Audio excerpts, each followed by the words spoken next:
Taoiseach Micheál Martin has described anti-gay and transgender comments made by a Kerry priest as wrong, hurtful and not the language of Christianity. Mr. Martin is the latest in a string of government politicians and members of the clergy to denounce the claim by Fr Seán Sheehy that gay politicians and those who support same-sex marriage will go to hell if they don't repent on sin and seek forgiveness.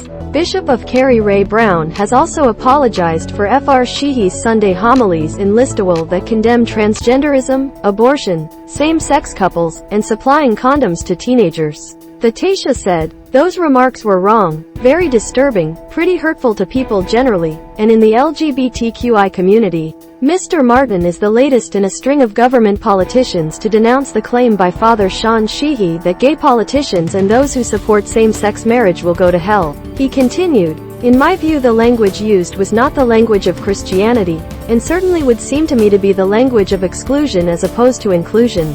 I think many people were taken aback by that." A spokesman for the openly gay Tánaiste Leo Varadkar said earlier this week that he profoundly disagrees with Fr Sheehy's views but respects his right to express his religious beliefs freely.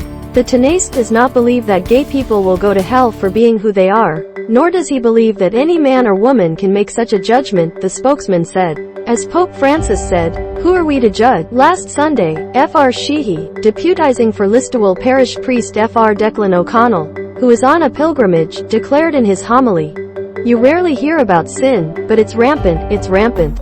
Father Sheehy, pictured, condemned transgenderism, abortion, same-sex couples, and supplying condoms to teenagers. "We see it in the legislation of our government. We see it in the promotion of abortion. We see it, for example, in this lunatic approach to transgenderism. We see it, for example, in the promotion of sex between two men and two women. That is a mortal sin and people don't seem to realize it. It's a fact, a reality, and we need to listen to God about it because if we don't, then there is no hope for those people."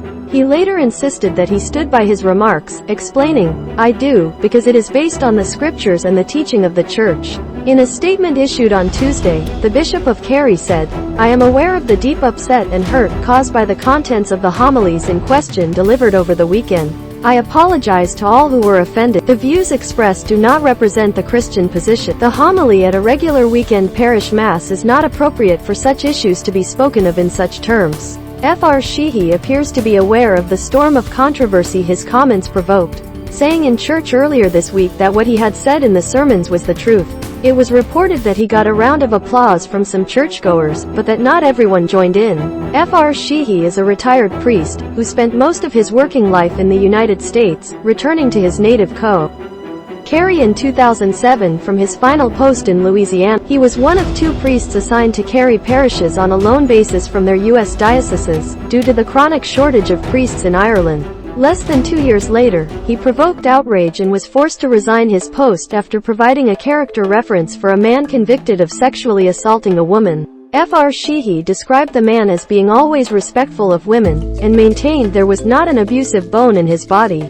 The priest was one of dozens of people who queued to embrace and shake hands with the convicted man before he was sentenced to 7 years in jail. The then Bishop of Kerry, Bill Murphy, issued a statement in which he said he wished to disassociate himself and the diocese from the actions and statements made by Fr Sheehy.